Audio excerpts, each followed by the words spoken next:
more reinforcing than some what we think is fun, maybe like a flip or a jump. We want those behaviors to be even more fun. So we put a lot of reinforcement behind it. Again, meaning fish, toys, play, whatever Nicholas finds reinforcing. We want to make sure that it's a high value behavior. So with these husbandry behaviors, we're actually able to train a wide variety of behaviors, including voluntary blood samples. Isn't that cool? We can ask Nicholas to lay back and we can stick his flukes and we can get a blood sample. Now for me, the doctor still has to hold me down. It's not fun. I'm a big fan of it. But we are able to train lots of different types of sample collection. And some of these also being, we can do, this morning we actually did respiratory plate collection. So basically we asked Nicholas for a forceful exhale, and we were able to get a sample of what's going on inside his lungs. Now we do all these samples, it's just baseline. Also, if we ever needed to collect a sample, it was just a normal part of their day.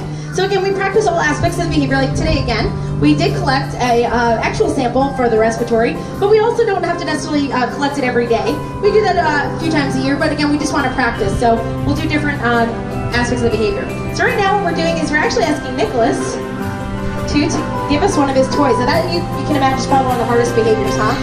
Give up one of your favorite things. He did a great job. You guys give him a round of applause.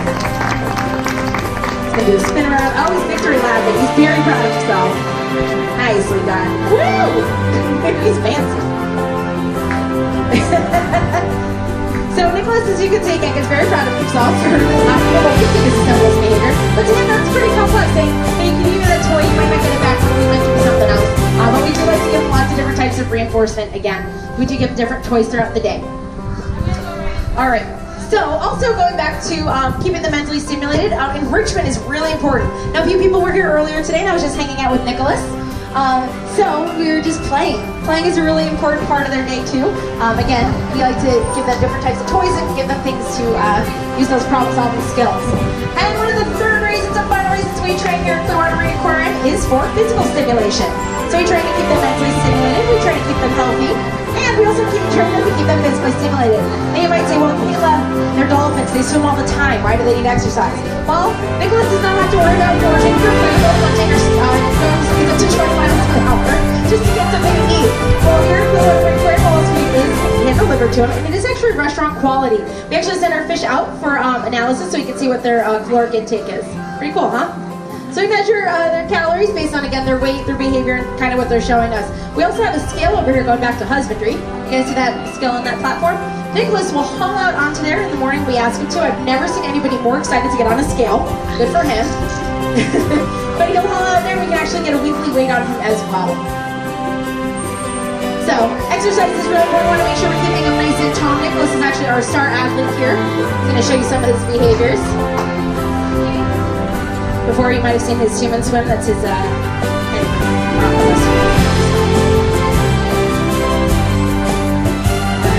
Sometimes we also do something called E to B, which is just sending him simply from point A to point B, or person A to person B. All right, very cool. So we're going to come back and we'll do some more behaviors with Nicholas. One of the other big things about working with animals is we always want to keep them engaged. So sometimes he's doing a great job. What did I say earlier? We want to end on a high note. He did really well. We're going to take a step back and he's like, well, where are they coming? What are we doing next? We want them to stay engaged. And that's one of the biggest things you guys might hear today is being variable. Being variable is really important. Now, even though we have scheduled times for Nicholas presentations, we actually are training him and working with him throughout the day. And the cool thing is that no day is the same. So if you guys come back at the 3:30 presentation, you're probably going to see something completely different. That's one of the really most fun parts of our job, besides working with animals, is that no day is the same for us either. So being variable for our animals also affects us humans too. It works out pretty well. Okay. So, again, I want to thank you all so much for coming out today and joining us here at Clearwater Marine Aquarium. I also want to thank our sponsors over at Clearwater Toyota. Without you guys at Clearwater Toyota, we would not be able to do what we do here. We are, again, a nonprofit organization, so you guys stepping through our door is extremely helpful in helping us succeed with our mission of rescue, rehabilitation, and release. And I just want to take a moment and thank you all again. If you guys have any questions at all, feel free to say bye, hi, ask us any questions. We'd really happy to answer them for you. And hopefully Nicholas will join us for a goodbye.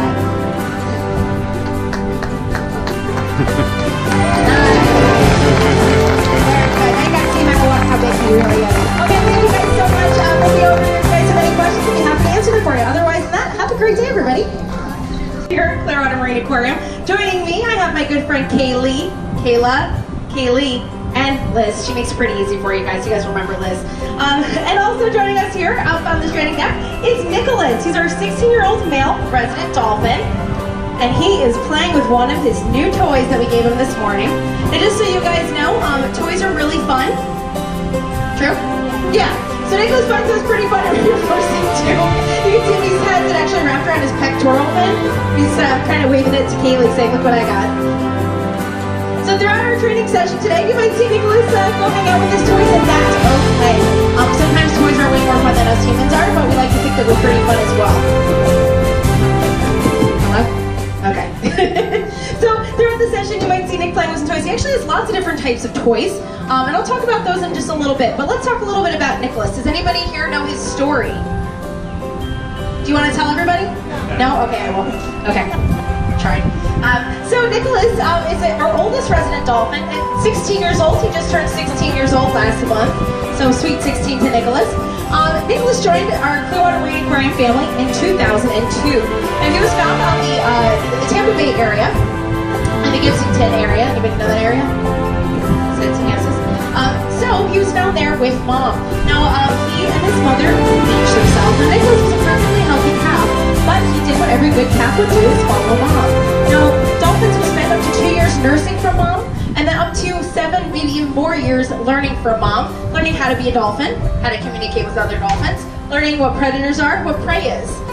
So 6 months old, mom beached herself, and just so you guys know, dolphins beaching themselves is kind of a last-ditch effort in order for them to survive. So if anybody does see a dolphin out on the beach, what's the first thing you should do? Water. But what else should we do? How are we going to get help? What? 911. Yes, you can always call 911 or your local stranding facility. And if you don't know what your local stranding facility is and you're just visiting the area, you can always call 911 and they'll connect you to the right people. Now, I do want to let you guys know that if you guys do push an animal back in the water, and unfortunately there's a lot of videos circulating online of people trying to help save animals and pushing them back in the water. Well, that's actually one of the worst things you can do, because they did beach themselves for a reason. Again, it is a last-ditch effort to kind of gain some energy and some strength. So Nicholas followed his mother, Noelle. Now, with a name like Nicholas and Noelle, when do you guys think they were found? Christmas, yeah, Christmas Eve. I usually make a joke about Easter, but I'll just keep going. Yeah, they were found on Christmas Eve. So again, Nicholas was about 6 months old when he stranded with his mother, Noelle, and they were both brought back here to Clearwater Marine Aquarium for the rehabilitation. Now, unfortunately, about a few days into their rehabilitation, Noelle passed away. Now, Noelle actually passed away from what we think is an upper respiratory infection. It's actually one of the most common reasons why dolphins do strand themselves. Nicholas is going to come around and say hello. It's way back. See ya. There you go. So, at 6 months old, do you guys think he was a good candidate for re-release? No, because we already talked about they have to spend up to 7 years with mom learning how to be a dolphin. And here at Clearwater Marine Aquarium, we can teach him lots of different things, but the one thing we cannot teach Nicholas is how to survive out in the wild. We can teach him lots of other things, which we'll talk about in just a moment. But yeah, at 6 months old, he was deemed non-releasable by a branch of the government called NOAA. And that is actually, he was deemed non-releasable because of his age again. So, 6 months old, he lives here at Clearwater Marine Aquarium. What's our next step? Okay, feed him. Yes, that's a good answer. We do want to feed him. Good. But while we're feeding him, we probably do some things. So we want to make sure he is staying healthy, as well as physically and mentally. So the first things we start to do when the animal comes in is we want to start training them in order to take better care of them. Now you'll see us here today working really closely with our animals. You'll see us getting really close, touching them, all different types of fun things. Now this is not, I just want to remind everybody, this is not something we want to do out in the wild. Nicholas is a resident dolphin. He is not going to be re-released.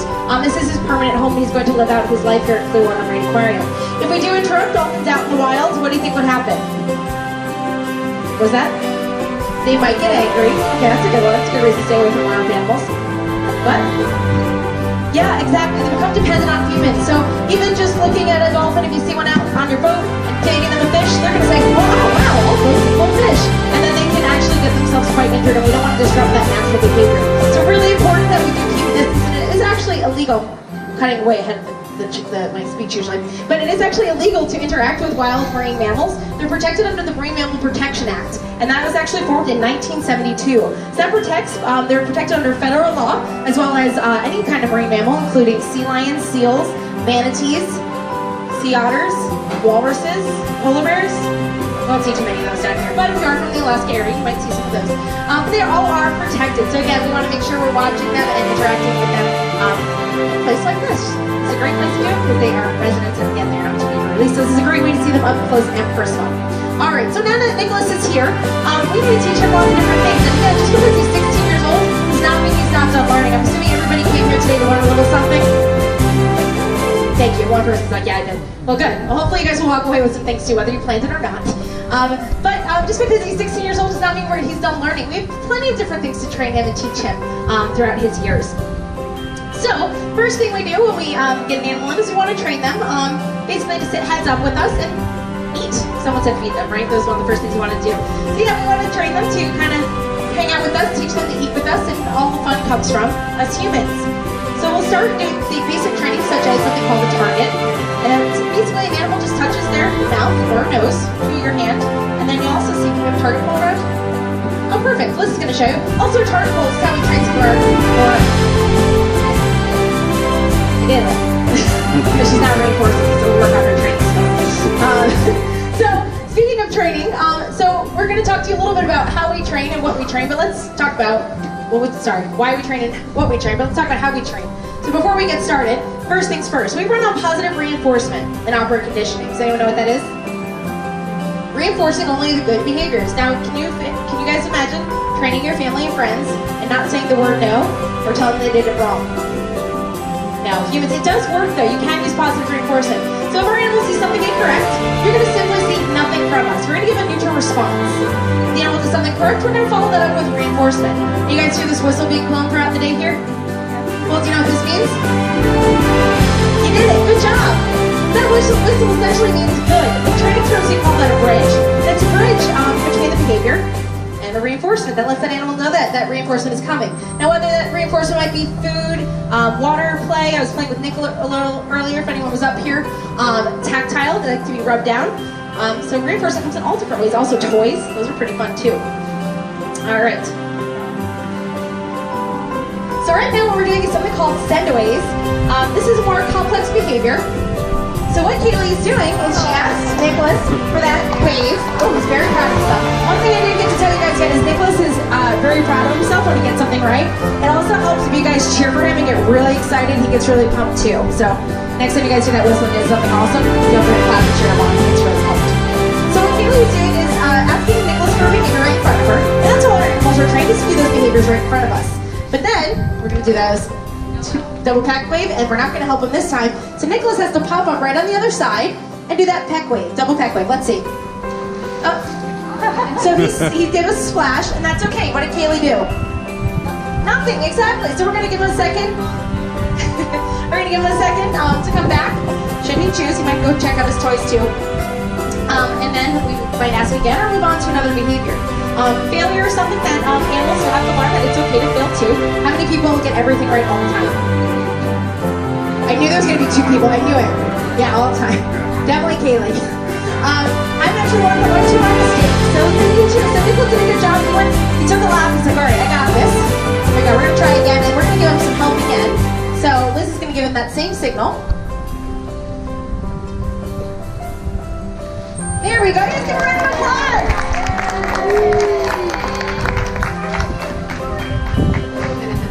So Nicholas is again trained to do all these behaviors right in front of us when we ask. So sending him away is kind of a challenging task for him. Now he does do this with several behaviors, but sometimes it's a hard time discriminating which one he's going to be doing because he has a few of them set in his head already. So we think. All right, we're gonna move on. You guys give Nicholas a nice round of applause.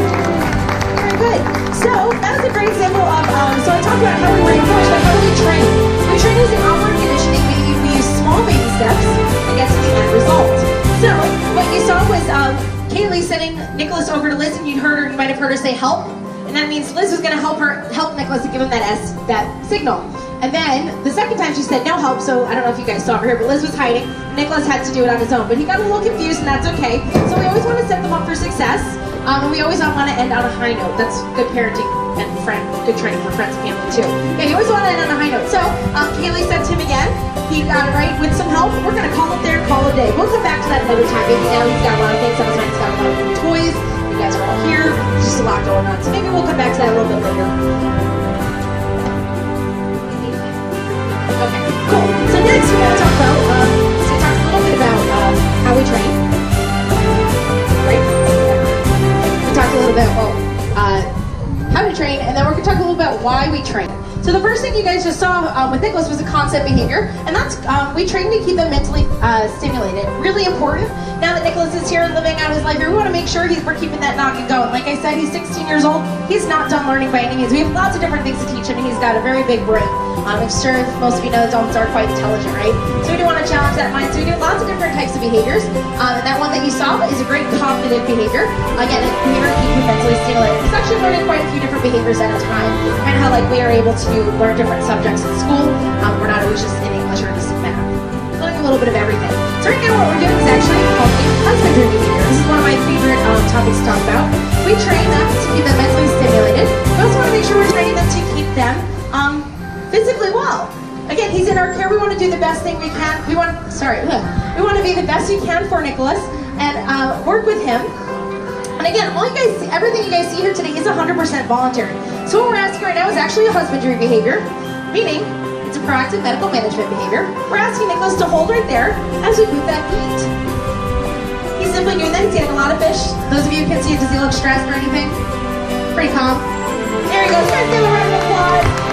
Now, gate's a really important behavior because we have to clean his pool.